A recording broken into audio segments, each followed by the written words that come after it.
Mestre Crowley Grace, uma honra aqui para o canal MMA Debate de Belo Horizonte, conversar com você, mestre, né? Você que pertence a essa lendária família, tão importante para o mundo das artes marciais. Mestre, conta um pouco para a gente, né? Você, lógico, praticante de jiu-jitsu desde cedo, conta qual foi a primeira lembrança que você tem do jiu-jitsu na sua vida, qual idade que você tinha, enfim, primeira lembrança que você tem do jiu-jitsu fazendo parte da sua vida. Rapaz, para mim me lembrar qual foi a primeira vez que eu. Qual é a lembrança que eu tenho do jiu-jitsu na infância, é a mesma coisa que eu me lembrar qual foi a primeira vez que eu joguei uma pelada.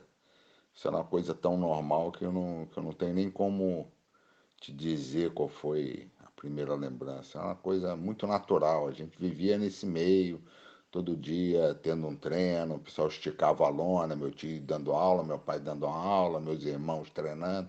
Aquilo ali a gente era que nem bater uma peladinha.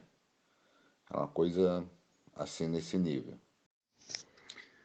Mestre, conta um pouco pra gente como é aquela casa do seu pai, né? Aquela casa de verão que ele tinha em Teresópolis, né? Que tinham vários quartos, 18 banheiros, enfim. Ali foi um quartel, né? Dos Gracies no passado, enfim. Conte alguma lembrança que você tem daquela casa. Ali realmente, aquilo ali foi um paraíso, né? Poder ter o privilégio de conviver numa casa com um monte de criança, né? Então, era uma eterna colônia de férias. Eu morava numa colônia de férias. Realmente foi um período espetacular. Mestre Crowley, você é filho, né, do homem que começou toda essa história, né? Que hoje em dia está espalhada aí no mundo todo, né? Todo esse legado aí do jiu-jitsu. Conta pra gente, né, como é ser filho, né, dessa lenda do Carlos Gracie, do Mestre Carlos, e qual o legado que ele deixou na sua vida e segue com você até hoje. Ser um homem extremamente verdadeiro, e fazer tudo aquilo que ele acreditava e levar aquilo ao pé da letra. Realmente é sensacional. 40 anos que eu convivi com meu pai, eu nunca vi ele falar uma coisa da qual ele não fazia. Então, isso realmente, cara, é um troço que eu sou obrigado a tirar o chapéu, sabe? Porque é muito difícil, né? Eu nunca vi uma pessoa assim. Nunca dá uma escorregadia, uma escorregada, nunca você pegar a pessoa ali numa mentirinha, num negócio assim. Tudo que ele falava para a gente fazer, ele fazia. Então ele sempre nos educou um exemplo. Então isso é uma coisa realmente muito admirável. Isso é uma coisa que você fica registrado, né? E você cada vez mais, quanto mais o tempo passa, mais eu tenho admiração por essa pessoa exemplar que ele foi, né? De conduta, de ser um homem extremamente verdadeiro e fazer tudo aquilo que ele acreditava e levar aquilo ao pé da letra. Realmente é sensacional. Mestre, falando nisso, né, do grande mestre Carlos Gracie, né, você conviveu com os dois mais emblemáticos nomes, né, do jiu-jitsu da história, que foram os mestres Carlos e Hélio. Né, muitos têm o Carlos como historicamente uma pessoa mais calma, mais ponderada. Todo mundo que eu sempre conversei sempre fala dessa maneira sobre ele, e o mestre Hélio como um pouco mais rígido, mais, vamos dizer assim, mais severo, mais generalzão. Conta um pouco pra gente, né, da diferença de temperamento e de filosofia entre esses dois grandes mestres. Quando você deixa de ser criança, né? O meu pai, ele tinha um papel na família assim, mais como um conselheiro, né? Quando alguém tinha algum problema sério para resolver, alguma decisão importante a tomar, todo mundo, inclusive meu tio, né? O meu tio as pessoas da família iam lá se aconselhar com ele, ver qual é a diretriz. E meu tio era uma pessoa assim, era uma pessoa que estava ali no dia a dia, mais na execução das coisas, na administração. Era o cara que pegava mais no pesado, entendeu? Meu pai, ele, inclusive por ele ser o mais velho, né?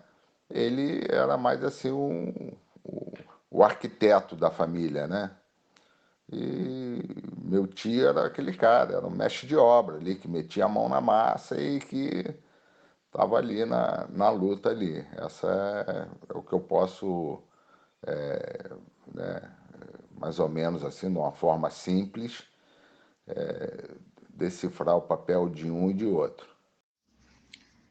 Mestre Crowley, todo mundo fala que, né, que nos anos 70, ali no início dos anos 70, se fosse olhar quase os dois grandes expoentes, né, aqueles que viriam a ser os grandes representantes da família Gracie, eram você e o Rickson. Conte pra gente o que você atribui a isso, né? Quem eram os seus principais professores na época, se você treinava com Carson, com Horion, com Hollis, enfim. Conte pra gente quais foram aqueles professores que mais foram influência no seu jiu-jitsu e na sua formação. Olha, o meu principal professor, assim, né, o que eu treinava direto, realmente foi o Hollis, né? Meu irmão foi o que a gente tinha mais assim afinidade. Mas eu aprendia com todo mundo, eu treinava com todo mundo, com meu tio Hélio, eu pegava com meu pai não era muito de ensinar, de dar aula assim, ele nos ensinava como estudar o jiu-jitsu, como treinar, ele dava esse tipo de diretriz assim, né? Mas eu treinei muito, eu treinei com o Rory, eu treinei muito com meu tio, eu treinava muito com o Rickson, eu treinava né, com todo mundo. Mas o professor mesmo que me desenvolveu mais assim nas minhas técnicas, a linha que eu mais peguei foi a do Hollis. Na época que eu e Rickson, mais ou menos, a gente tinha a mesma idade, né? Eu sou um ano mais velho. E então, e a gente era assim, na família, assim, nessa geração, a gente era fisicamente assim, a gente era mais pesado um pouco, e então a gente vinha subindo ali numa escala assim, bem paralela. Mas com o passar do tempo, eu casei cedo, com 20 anos de idade eu casei, tive filhos. Isso começou a me desviar um pouco dos treinamentos, e o Rickson tinha, fisicamente, o Rickson era muito privilegiado, ele realmente, ele tomou a frente, né? E eu acho também que, por um lado, aí eu me acomodei um pouco, né, nessa época, estar à frente da família também era um sintoma de dureza, né? Então, eu acho que eu fiquei naquela posição. É melhor ser amigo do rei do que ser o rei.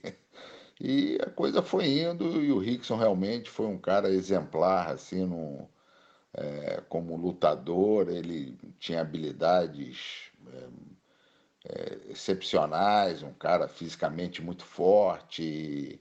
E aí ele se destacou realmente. Eu, nesse ponto aí, fiquei para trás. Eu, eu fui mais assim, fui me dedicando a esses problemas que a vida foi me dando e fui me dando mais atenção a isso e não me dediquei como um campeão. Para ser o número um teria que se dedicar, né, aos treinamentos, às técnicas e tal.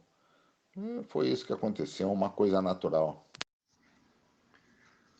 Falando em Hollis, né, mestre, não tem como deixar de falar dele, né? Todo mundo sempre cita, acho que 9 em cada 10 pessoas que conviveram com ele dizem que ele foi talvez o melhor de todos os tempos dentro da família Gracie. Conta um pouco pra gente, né, da importância do mestre Hollis no seu jiu-jitsu, né, como é que era a personalidade dele, todo mundo sempre fala maravilhas a respeito dele, ele era muito generoso, muito carismático. Conte um pouco pra gente quem foi o mestre Hollis Gracie. Rapaz, o Hollis realmente era um irmão assim que a gente admirava muito, né? Naquela fase assim de adolescente e depois na fase adulta ali. Ele era um irmão muito gente boa, um cara que pegava, levava a gente para viajar, entendeu? É, era um irmão assim que, pô, tava sempre nos dando força. e ao mesmo tempo passava aquela desassombro, né? Um cara muito corajoso, um cara que mostrava que queria sempre dominar o medo, e a gente via ele, é, era aquilo também, tudo que ele falava, ele fazia. Então a gente tinha nele assim como um verdadeiro, a gente queria imitar ele, né? Ele também era um herói assim pra gente, né? Nas atitudes e tal. E, e um cara muito gente boa, totalmente desprendido de tudo. Você olhava, via uma camisa, gostava de uma camisa, ele tirava a camisa e te dava. Você, sabe, você pedia, ele via que você estava, você precisando de alguma coisa, ele pegava o carro dele, te emprestava o carro, coisa assim que era. Ele tinha atitudes assim diferentes dos outros. Ele era um cara muito mão aberta, muito desprendido. Não sei, até pelo fato assim subconsciente dele achar que o período dele aqui na Terra seria curto, né? Então ele era assim, era uma pessoa que estava sempre disposto, sempre te dando força, sempre te botando para cima. Você se sentia do lado dele um super-homem, cara. Ele passava uma energia incrível, assim, de. Você falava, caramba, com isso aqui eu tô com a muralha aqui do meu lado. Era isso que ele passava pra gente, entendeu? Realmente foi um irmão excepcional, um cara muito gente boa, que deixou um legado realmente. Essa é o que ele nos deixou, que eu posso, de uma maneira rápida, assim, descrever ele. Mestre, a gente sabe que depois você passou a morar em um determinado momento da sua vida em Florianópolis, né, em Santa Catarina, e depois, mais ou menos, quando você estava ali na faixa dos 40 anos, você parou de se dedicar totalmente ao jiu-jitsu e começou a investir no segmento imobiliário. Né? Conta um pouco para a gente por que você decidiu ir para o ramo imobiliário e não ficar se dedicando somente à academia, a dar aulas de jiu-jitsu, igual grande parte da sua família sempre fez. Rapaz, o que aconteceu foi o seguinte, numa época que estava todo mundo indo embora do Brasil, né, que o grande lance era ganhar dinheiro fora do país, nos Estados Unidos, né, na Europa, o pessoal estava buscando isso, né, o mercado aqui do jiu-jitsu já estava um pouco saturado, e eu pensei realmente em sair do país, estava no Rio, mas depois que eu conheci Florianópolis aqui, eu gostei daqui e resolvi ficar aqui. No momento assim da gente, de eu pensar em ir embora, né? Eu estava relutando um pouco. Eu gosto muito do Brasil, da natureza do Brasil. Então eu fiquei pensando que se eu tivesse que fazer alguma coisa, o que que eu poderia fazer, né, em Florianópolis? E eu percebia que todo mundo que vinha aqui gostava muito de ter algum imóvel aqui e tal. E eu sempre gostei muito de área rural, assim, né? Como eu passei minha infância praticamente morando numa casa que era um sítio, né? Em Teresópolis. Eu, eu, eu tinha comprado um sítio aqui, e aí eu resolvi começar a fazer uns condomínios na área rural. E é um negócio assim que deu super certo, eu comecei a ganhar dinheiro, e isso acabou me prendendo aqui e fazia com que eu seguisse nesse segmento de ser empreendedor, de fazer uns loteamentos e tal.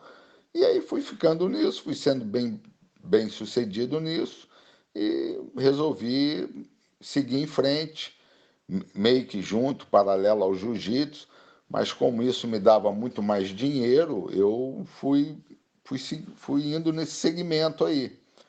E agora eu tô voltando, tô querendo fazer um centro de treinamento aqui, né, do jiu-jitsu, porque o jiu-jitsu é uma coisa meio que missionária, a gente não pode se afastar muito, né? Ainda mais a gente sendo Gracie e todo esse conhecimento que meu pai passou para a gente se sente na obrigação de transmitir isso para os outros, né? E, então eu estou montando aqui num local próximo a Florianópolis, num sítio que eu tenho, um centro de treinamento para ensinar as pessoas, né? Não só as técnicas do jiu-jitsu, como a parte alimentar, né? Essa filosofia de vida que meu pai nos deixou. Então, esse é um dos objetivos que eu estou agora na atualidade, que eu estou tentando incrementar e criar isso uma realidade aqui. Mestre, falar um pouco da diferença entre jiu-jitsu, né, de esportivo e de defesa pessoal. A gente sabe que hoje em dia, né, o jiu-jitsu está cada vez mais sendo praticado como uma modalidade esportiva, né? A pessoa treina para poder disputar campeonatos, enfim, e está cada vez menos a parte da defesa pessoal, que era o propósito, né, do jiu-jitsu que o seu pai, que o mestre Hélio sempre lecionaram. Conta um pouco para a gente a visão que você tem disso, né? Que cada vez mais o jiu-jitsu está sendo menos defesa pessoal e mais a parte esportiva. Qual a visão que você tem sobre isso? Bom, o jiu-jitsu esportivo ele foi criado por uma necessidade, pelo grande número de praticantes de jiu-jitsu poderem exercer, treinar e se avaliarem, né, numa competição. Isso é o esporte caminhou para isso, né? Então, dentro do jiu-jitsu esportivo, né, como a gente sempre na família, a gente buscou esse lado da eficiência, foi criado regras e pontos baseado numa situação onde, quando o lutador se faz o ponto, é sinal que se ele tivesse num combate real, ele estaria em vantagem, né? O cara que domina, passa a guarda, um cara que monta, bota um joelho na barriga, pega as costas. Então isso, se você levar para uma luta real, uma luta, por exemplo, de MMA, pô, o cara vai estar em vantagem nessas situações. Então, o cara que é campeão dentro do jiu-jitsu esportivo, ele tem uma tendência natural a ser um campeão no MMA também, num combate real com outro confrontante, entendeu? Se você pegar. Você pode pegar um cara que, por exemplo, tem um conhecimento grande de defesa pessoal. Mas se ele não tiver uma eficiência dentro do jiu-jitsu esportivo também, se você pegar um cara que é campeão de jiu-jitsu esportivo e botar um confronto entre os dois numa luta real, olha, certamente o cara que é campeão vai ganhar aquele cara mesmo que ele tenha um conhecimento muito bom na defesa pessoal, entendeu? Porque o jiu-jitsu esportivo, você tá ali, você vira um atleta, um competidor dentro daquela arte altamente eficiente de dominar a pessoa, levar para o chão, montar, finalizar. Então, isso, a pessoa que é contra isso, ela está falando a maior bobagem da vida. Hoje, uma pessoa que é contra o jiu-jitsu esportivo, ela não sabe o que ela está falando, entendeu? É que algumas pessoas, como o jiu-jitsu esportivo ficou num nível muito alto, né? E as pessoas encontram uma dificuldade de se destacar dentro do jiu-jitsu esportivo, elas começam a querer denegrir isso, a falar, mas isso é uma bobagem. A parte de defesa pessoal é uma parte fundamental, entendeu? É uma parte ali, é um catar que você tem. Mas você hoje, se você pegar um bom professor de defesa pessoal, com 36 aulas, você aprende tudo de defesa pessoal. Só que para você virar um atleta bom, eficiente, de ponta, pô, você tem que treinar praticamente, tá sempre treinando. É muito difícil você estabelecer um tempo, entendeu? Você realmente tem que ser um cara conhecedor de todas as técnicas e fazer essas técnicas com muita eficiência. Então, essa é a minha visão, né? Uma coisa não pode sobrepujar a outra. O cara que é bom no jiu-jitsu esportivo, porque não conhece algumas técnicas de defesa pessoal, vai perder a eficiência dele de jeito nenhum. Não tem. E a parte de defesa pessoal é uma parte que, como vários professores acabaram indo muito só para esse lado de competição, então eles deixaram de lado ou não aprenderam, né? Como alguns professores,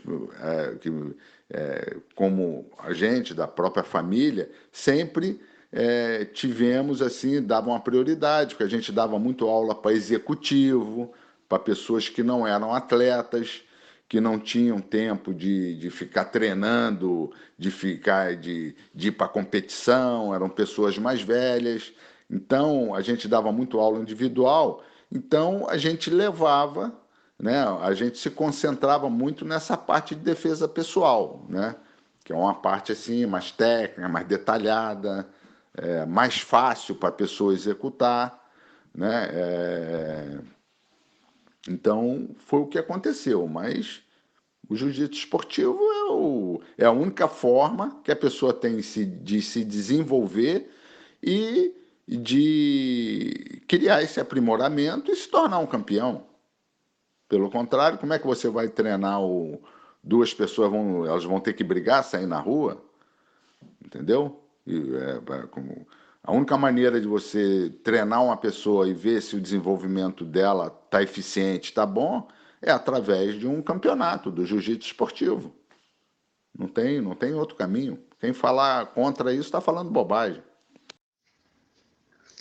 Mestre, a gente sabe da importância ímpar do seu pai, né, o grande mestre Carlos, dentro da história do jiu-jitsu, e claro também do grande mestre Hélio, né, os dois de fato são as duas figuras mais emblemáticas da história do jiu-jitsu. Mas às vezes parece que existe uma separação dentro da família, colocando o Hélio acima do Carlos, alguma coisa assim, ou colocando o Carlos como somente trabalhou na parte da dieta e a parte de treinamento era toda do Hélio, enfim.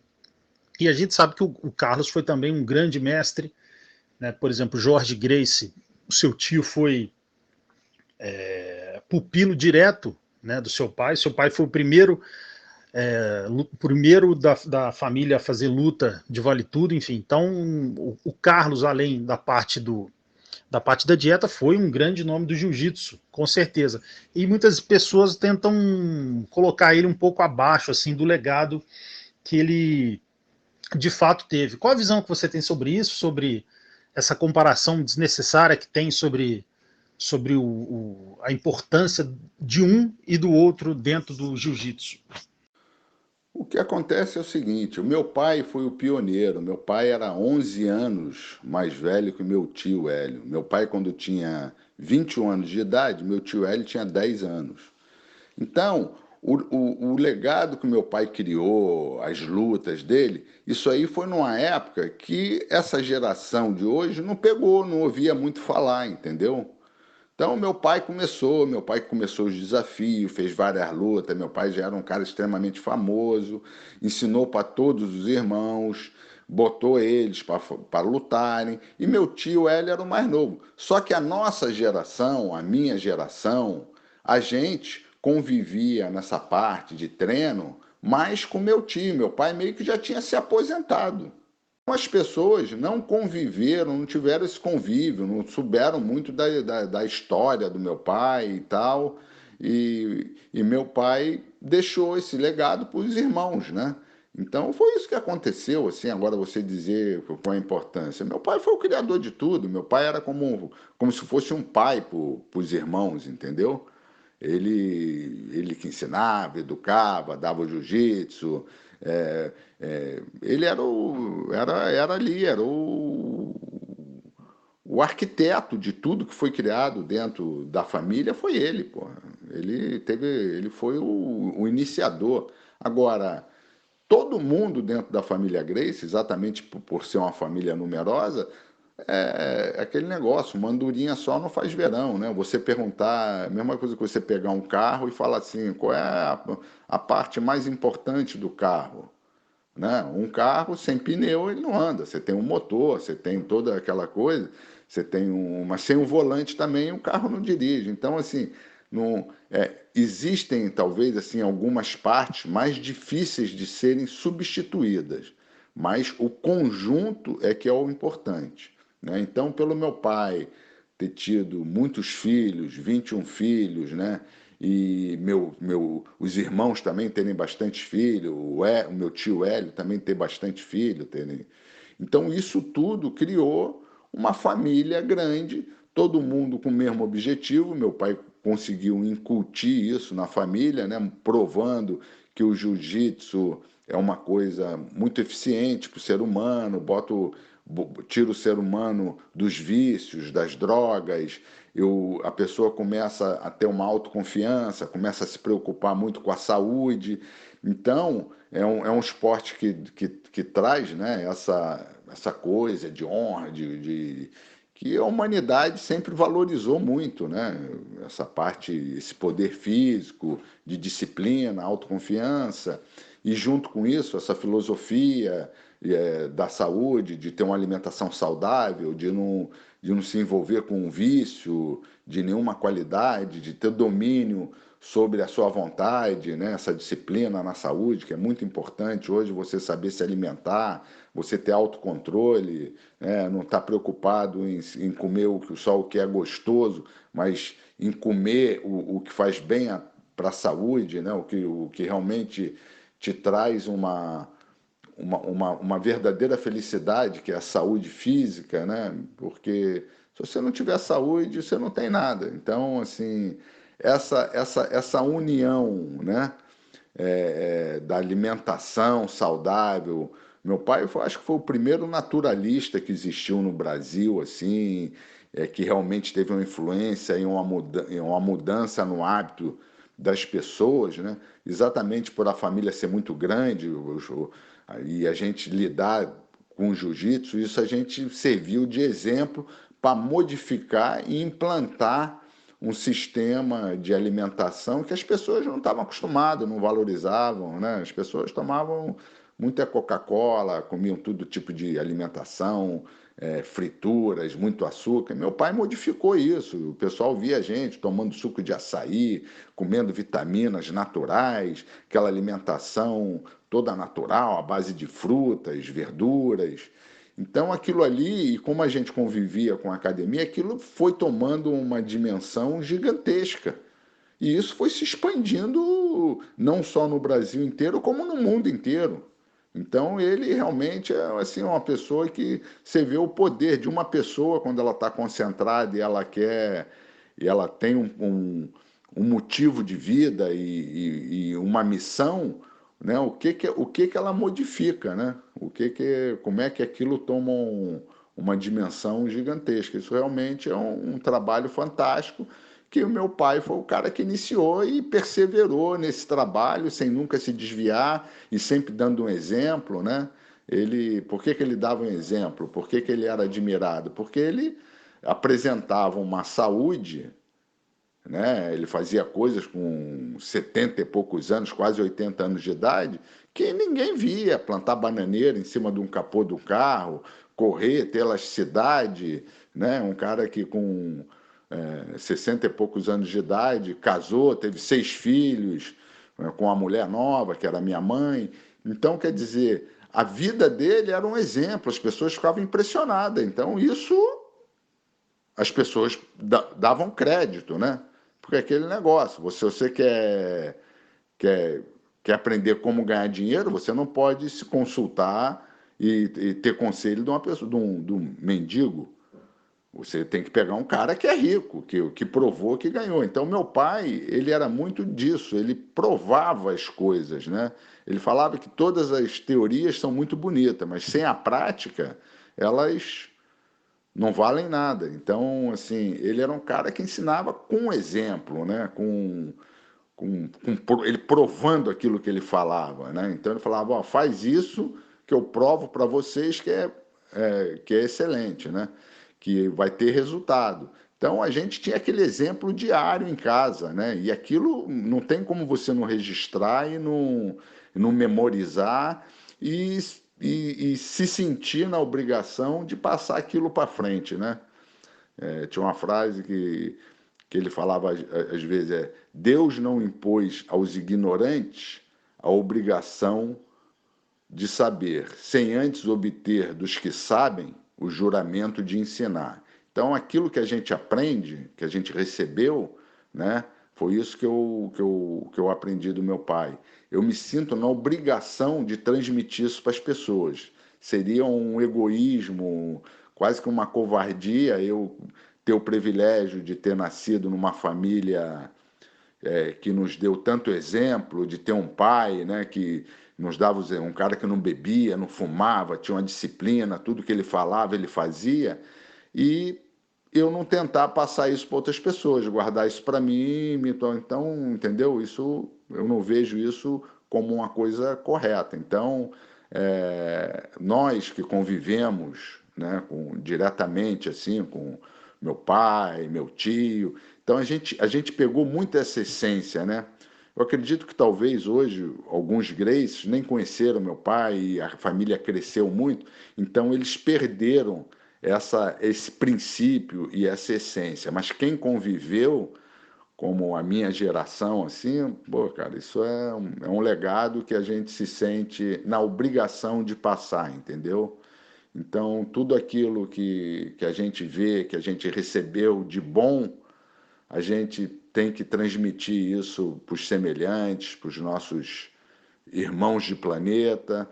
Então, eu vejo que isso é uma missão da família Grace, pelo fato dela ser uma família, não por ser melhor do que ninguém, que não existe isso, né? Mas pelo fato de ser uma família grande, todo mundo idealizando o mesmo ideal, praticando o mesmo esporte, essa mesma filosofia, isso se tornou uma coisa missionária que se expandiu para o mundo inteiro. Hoje é o que você vê aí, o mundo.